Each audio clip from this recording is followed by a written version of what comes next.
पौराणिक प्रेम कथाओं में से कच्छ और देवयानी का कथानक सर्वाधिक प्रसिद्ध है।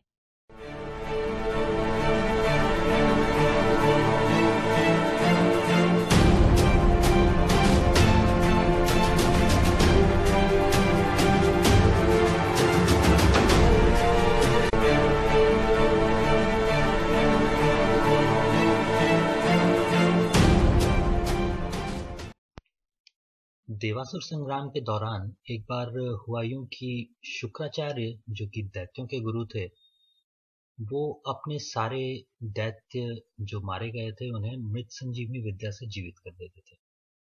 मगर देवताओं के गुरु बृहस्पति को यह विद्या नहीं आती थी। तो बृहस्पति ने क्या किया कि अपने बेटे कच्छ को शुक्राचार्य के पास ये विद्या सीखने भेजने का फैसला किया। अब शुक्राचार्य की पत्नी जयंती इंद्र की बेटी थी, इसीलिए देवताओं से भी उनके संबंध थे और उस जमाने में शिक्षा देने से इनकार भी नहीं किया जा सकता था। इसीलिए देवताओं के पक्ष के कच्छ को सिखाने के लिए शुक्राचार्य तैयार हो गए। अब जब कच्छ वहां सीखने लगे तो शुक्राचार्य और जयंती की एक बेटी थी देवयानी।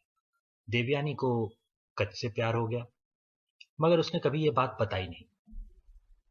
उधर राक्षसों को जब पता चला कि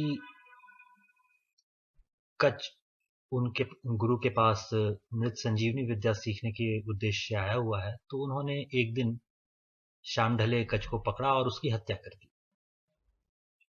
अब चूंकि देवयानी को कच्छ पसंद थे, तो उन्होंने अपने पिता से जिद की कि इसे दोबारा जिंदा करो। मृत संजीवनी विद्या के इस्तेमाल से कच्छ को दोबारा जिंदा कर दिया गया। यह देख करके राक्षसों ने कुछ दिन बाद फिर से कच्छ को मार डाला। देवयानी ने फिर से उन्हें जीवित करवा लिया। तीसरी बार जब दैत्यों ने कच्छ की हत्या की, तो उसे मारने के बाद उसके शव को जलाया और जलाने के बाद उसकी राख को शराब में मिलाकर सीधा शुक्राचार्य को दे आए।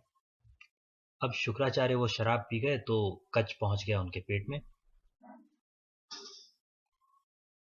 अगले दिन जब फिर देवयानी ने कहा कि उसे मार दिया है और उसे फिर से जीवित कीजिए, तो शुक्राचार्य ने अपनी योग विद्या से देखने की कोशिश की कि आखिर है कहाँ कच्छ।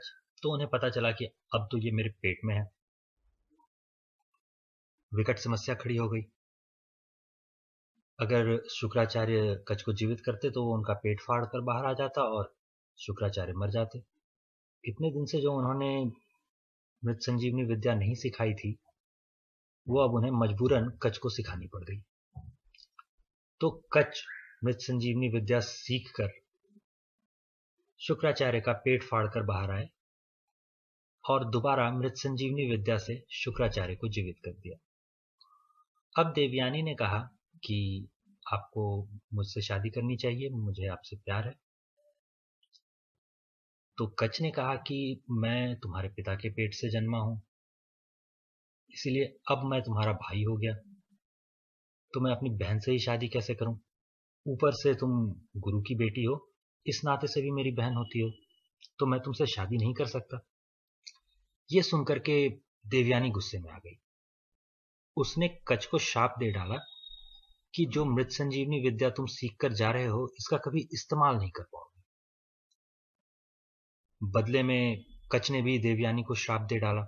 उसने कहा कि तुम्हारी नीयत इतनी भटकती है कि तुम अपने भाई लगने वाले पर भी डोरे डाल रही हो, इसलिए तुम्हारा जो पति होगा वो चरित्रहीन होगा। दोनों एक दूसरे को श्राप देकर विदा हुए।